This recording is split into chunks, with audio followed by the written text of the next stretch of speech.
E participa agora conosco o José Pimenta, que é diretor de comércio internacional da BMJ Consultores e doutor em relações internacionais. Bem-vindo, Zé. Obrigado, Caio, Thaís, Dorival. Vamos lá. O Irã anunciou nesta sexta-feira que o Estreito de Hormuz está aberto novamente para todas as embarcações comerciais, mas diz que voltaria a fechar a passagem caso o bloqueio americano na região continue. Confira. O ministro das Relações Exteriores do Irã, Abbas Araghchi, disse que a reabertura do estreito ocorreu em linha com o cessar-fogo no Líbano. O presidente americano Donald Trump agradeceu a medida. Além disso, Trump disse que Teherã retirou as minas marítimas instaladas no estreito no início do conflito. Líderes europeus que estavam reunidos para discutir a situação de Hormuz comemoraram a decisão. Les événements récents sont encourageants, même si nous devons les considérer avec prudence. Nous saluons bien sûr le cessez-le-feu entre l'Iran et les États-Unis. Nous saluons également le cessez-le-feu récemment annoncé concernant le Liban, qui doit être respecté dans les faits. Et nous saluons également l'annonce d'une réouverture, en contrepartie d'ailleurs de ce cessez-le-feu, qui a été décidé par l'Iran pour le détroit d'Ormuz. Tout cela va dans la bonne direction. Os mercados também reagiram positivamente. O petróleo do tipo Brent caiu mais de 9% para $90,38 por barril. É o menor nível desde o dia 10 de março. No entanto, pouco depois das declarações do ministro, veículos locais afirmaram que algumas restrições ainda estariam em vigor. A Guarda Revolucionária do Irã também desmentiu Araghchi e disse que barraria o cruzamento de navios enquanto os Estados Unidos mantiverem um bloqueio comercial na região. O bloqueio começou na última segunda-feira e visa impedir que barcos que estavam em portos do Irã cruzem o local. Mesmo depois da ameaça de Teherã, a Casa Branca disse que manterá o fechamento pelo tempo necessário. A incerteza no cenário ainda assusta empresas que preferem não passar por Hormuz. A companhia dinamarquesa Maersk disse em comunicado que, mesmo depois do anúncio por parte do governo do Irã, recomendava evitar o trânsito pela região. Trump, no entanto, disse que a passagem está pronta para negócios. Ele se mantém otimista, não só com Hormuz, mas também com o rumo das negociações sobre um acordo definitivo entre Irã e os Estados Unidos. Representantes dos dois países farão uma nova rodada de conversas presenciais na próxima segunda-feira, na capital do Paquistão, Islamabad. Segundo o presidente americano, os iranianos concordaram em entregar todo o urânio enriquecido do país. Mas outros pontos, como uma divisão dentro do regime sobre as tratativas, ainda são um impasse. Bom, pessoal, a gente separou uma tela aqui com a avaliação feita pela economista Marcela Kawauchi, da gestora Lifetime, a respeito da normalização do fluxo no Estreito de Hormuz. E a Thaís, que preparou essa tela, vai nos ajudar aqui a entender o impacto desse anúncio, pelo menos, aí do fechamento e o prazo para a normalização da economia mundial. A Marcela fez uma leitura muito interessante que está sendo compartilhada assim, lá fora. Está todo mundo tentando fazer esse cálculo também do que seria uma normalização, imaginando que, utopicamente, nós teríamos um dia oficial de uma reabertura em que o fluxo funcionasse. Então, primeiro, você tem que acabar com as filas e os congestionamentos, os preços dos fretes ainda estão muito elevados, ainda sob uma grande incerteza, os navios estão sendo desviados, seguem numa rota mais longa, então você tem pelo menos um mês em que isso tudo precisa se ajeitar. Os navios que tomaram rotas mais longas precisam começar a voltar e retomar as rotas de antes. Num primeiro mês, com a retomada do fluxo, haveria redução das filas, reabastecimento na Europa e na Ásia e um custo de frete que começaria a cair. Lá pelo segundo, terceiro mês, começa a acontecer um cenário de maior previsibilidade logística, que hoje não há nenhum. O barco sai do porto, não sabe por onde vai passar e quando vai chegar, para só a partir de 4, 6 meses você começar a enxergar um cenário de cargas e rotas reajustadas, o fluxo mais próximo do que era do pré-guerra e uma redução do prêmio de risco, ou seja, um ambiente de maior previsibilidade, Mas então nós estamos falando aqui de pelo menos até 6 meses para essa regularização.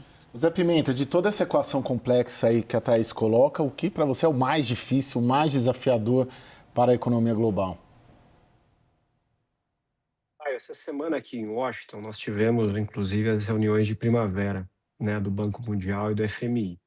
E o que acontece é que o ambiente, né, a leitura do ambiente dos setores financeiros, dos traders, enfim, em geral, governos, é que você tem aí um mundo com um nível alto de tensão comercial, que cresce pouco e num alto nível de débito, né? Muita gente com débito.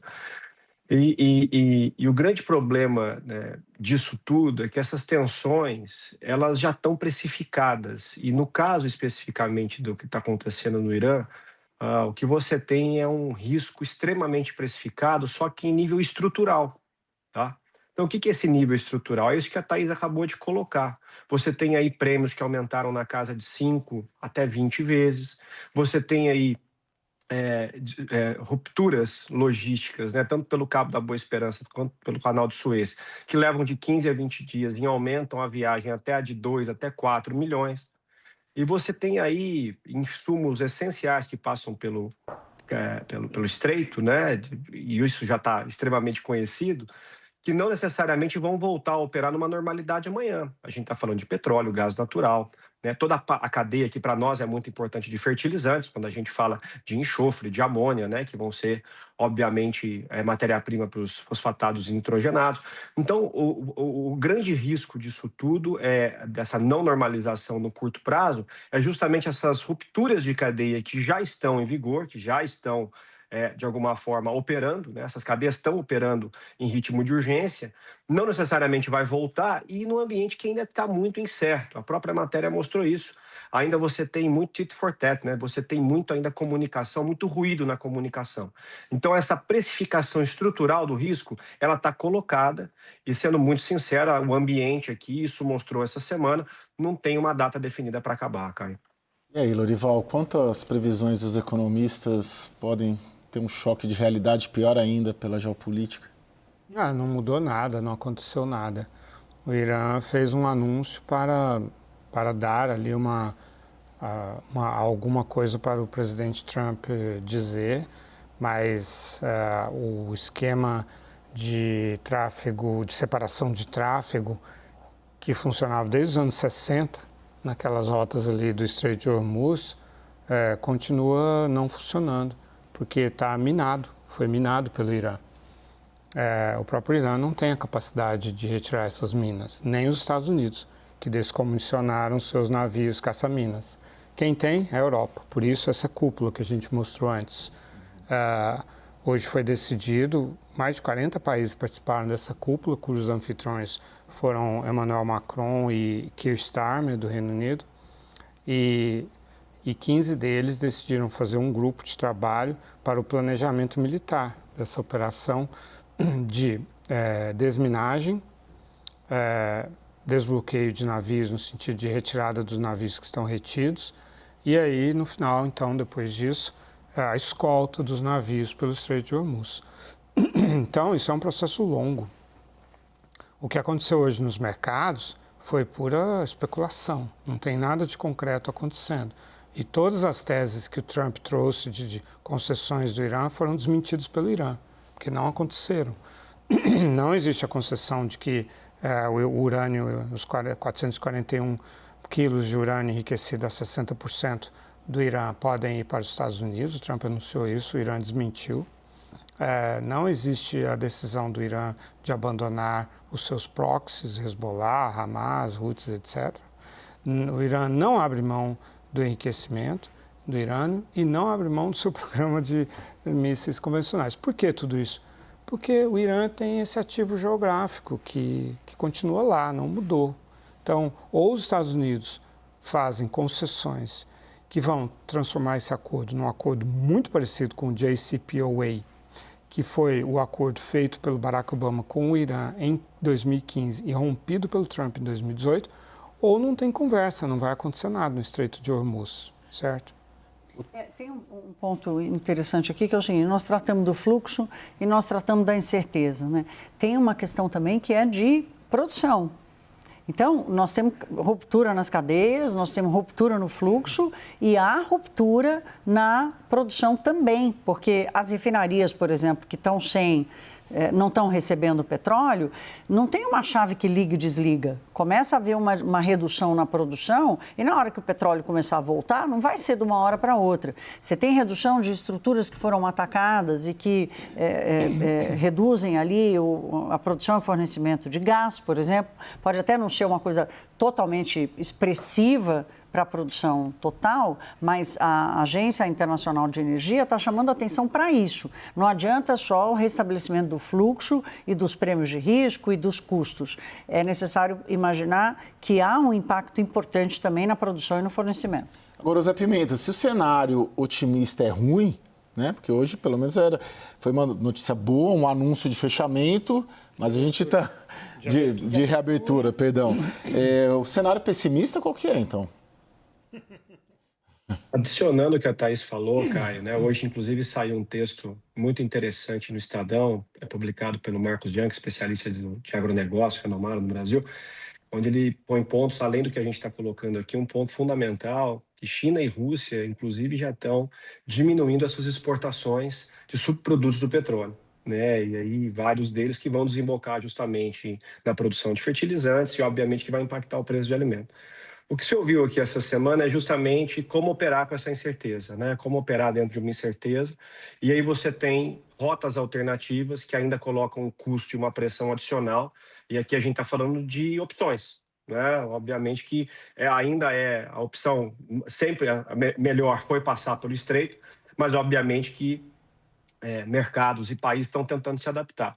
Mas dentro disso tudo, dessa tempestade, você tem ainda a seleção do seguro. Né? Tem um ponto importante aí, que pouco a gente fala, que você tem, num gargalo, né, efetivamente, esse seguro seletivo. Nem todo mundo está conseguindo mais ter seguro, depende muito da origem do país, né, da origem do capital. Enfim, há uma série de pontos que vão além, obviamente, do que a gente está discutindo aqui, que tem total relação, mas que vão impactar diretamente no dia a dia da operação logística da questão e, obviamente, que vão refletir nessa cadeia. Por exemplo, essa questão do seguro. Então, o cenário no longo prazo, como o Lorival bem falou, é um cenário ainda muito incerto e os países vão ter que se adaptar da melhor forma, seja com redirecionamento de rota, seja com busca por novos fornecedores e, obviamente, buscando construir novas alianças que, de alguma forma, supram a sua demanda interna. Lorival, além de rotas alternativas, construção de oleodutos, gasodutos, seria uma saída, algo nessa linha? Isso leva muito tempo, né? Essa infraestrutura ela é caríssima e ela leva muito tempo para ficar de pé. Mas como isso não foi pensado antes? Assim? Foi pensado. A Arábia Saudita ela tem um oleoduto que vai do leste para o oeste, que desemboca no Mar Vermelho e está aumentando a capacidade em 30%. Desse transporte. Já estava aumentando mesmo antes desse conflito. Hoje é quase como uma salvaguarda ali, né? Algo que está salvando parte desse fluxo. Mas é por isso que ele tem os Houthis. Porque ali esse escoamento pelo Mar Vermelho, para ele poder chegar ao Golfo de Aden e sair ali para o oceano, ele passa por um outro estreito, o Estreito de Bab el-Mandeb. E esse estreito quem se projeta ali é o Iêmen. E quem domina o Iêmen são os Houthis, que estão armados até os dentes. Estão esperando uma ordem do Irã. Então, isso é parte da negociação. Tudo isso que nós estamos discutindo é negociação, certo? Então, assim, você tem um tabuleiro e o Irã trabalha as peças ali de acordo com as reações do Trump. E ele tem esse lance todo muito bem desenhado. Desde, vai decapitar, temos 4 gerações de pessoas e são mais radicais. Né? Então, os Houthis, eles não gostariam de fazer esse ataque, porque os Houthis fizeram um acordo com a Arábia Saudita que parou um bombardeio de 10 anos. Eles sofreram 10 anos de bombardeio. Isso é uma prova de que bombardeio aéreo não muda regime, certo? Porque era a Arábia Saudita, com apoio dos Estados Unidos, Emirados Árabes Unidos, com aviões americanos, bombardeando. Não conseguiram derrubar os Houthis. Mas os Houthis estão agora usufruindo de uma paz ali com a Arábia Saudita. Se eles começam a atacar esses navios, realmente é uma tremenda declaração de guerra contra a Arábia Saudita. Mas se o Irã mandar, eles vão fazer, porque quem manda ali é o Irã. Agora, Zé Pimenta, como explicar, então, diante de todo esse cenário, a reação dos mercados hoje? Uma reação pontual, né? Obviamente, o Ivan tocou num ponto importante de especulação. Obviamente que a gente está falando, quando você projeta isso no tempo, você vai ver uma crescente, né, do petróleo, hoje atingindo, claro, 90 dólares o Brent. Mas, de novo, acho que o ponto principal aqui é que, apesar de qualquer arrefecimento pontual, as rupturas e a leitura, né, e dessa dinâmica no nível estrutural, isso não deixou de ocorrer, muito pelo contrário, isso está precificado. Essa incerteza está precificada, a gente viu isso aqui essa semana, se comentou muito sobre isso, como crescer no mundo em crise, como a gente está falando. Então, acho que agora a ideia é olhar para a produção, né? O que os países vão fazer cada vez mais é olhar para a produção e cadeias específicas, olhando para nearshoring, olhando para friendshoring, olhando para como assegurar, obviamente, uma demanda e uma cadeia de suprimento, seja ela qual for, né, estratégica para aquele país perto do seu país de alguma forma, ou pelo menos assegurar esse suprimento. E, obviamente, ter que lidar com essa situação, porque se ficou claro essa semana, né, apesar das promessas de cessar fogo, aqui não tem nada resolvido, e a gente está falando de um conflito, né? Há outros, obviamente, em curso no mundo, mas esse, obviamente, é o que mais chama atenção por conta de toda a mudança na cadeia geopolítica global e inflação de alimentos. Acho que tem um ponto importante aqui, porque tudo isso vai desembocar e tem desembocado muito em custo de energia, que no final vai impactar, isso foi muito falado aqui essa semana, numa inflação grande de alimentos, cara.